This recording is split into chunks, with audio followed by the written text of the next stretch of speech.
ఎవరు జర్నలిస్ట్ అని నేను అడగదలుచుకున్న అధ్యక్ష, జర్నలిస్టులని వేదిక మీద నుంచి ఐఎండ్పిఆర్ లేకపోతే డిఏవిపి ఆమోదించిన పత్రికలు ప్రసార సాధనాలు వాళ్ళు ఇచ్చే ఐడి కార్డులు ఉన్నోళ్ళు జర్నలిస్టులా?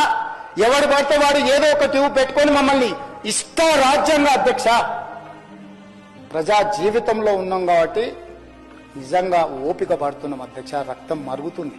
ఏంది భాష అది అధ్యక్ష? కుటుంబ సభ్యులను అంతేసి మాటలు అంటుంటే అసలు మీరు మనుషులా అని నేను వాళ్ళని అడగదలుచుకున్నా అధ్యక్ష. మీకు భార్య బిడ్డలు లేరా? తల్లిదండ్రులు లేరా?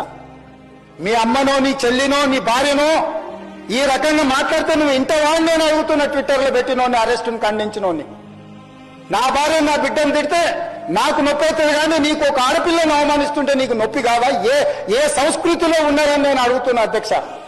తోడుకలు తీస్తే అధ్యక్ష, ముఖ్యమంత్రిగా చెప్తున్న ఒక్కనొక్కని బట్టలు పదేసి రోడ్డు మీద తిప్పిస్తా అధ్యక్ష. రాజకీయాలు ప్రజా జీవితంలో ఉన్నది మేము. విమర్శించండి, విశ్లేషించండి, మా గురించి మాట్లాడండి. ఆడబిడ్డల గురించి, ఇంట్లో ఉన్న ఆడోళ్ళ గురించి మాట్లాడే సంస్కృతి ఎక్కడి నుంచి వచ్చింది అధ్యక్ష? తెలంగాణ సమాజం ఇదేనా? మీకు ఎంతమంది ఉన్నారో తెలియదు. నాకు చికాకు వచ్చిందని తెలిస్తే లక్షలాది మంది పిల్లలు రోడ్డు మీదకి వచ్చి బట్టలిప్ప తీసుకొస్తారు అధ్యక్ష ఒక్కడినొక్కడిని. నేను వద్దంటున్నా కాబట్టి, చట్టాన్ని గౌరవిస్తా కాబట్టి, చట్టాల పట్ల, శాసనాల పట్ల, ఈ భారత రాజ్యాంగం పట్ల మాకు సంపూర్ణమైన విశ్వాసం, నమ్మకం ఉంది కాబట్టి ఏమనుకుంటూ ఊరుకుంటున్నాం అధ్యక్ష. అది మా చేతగాని తనం కాదు.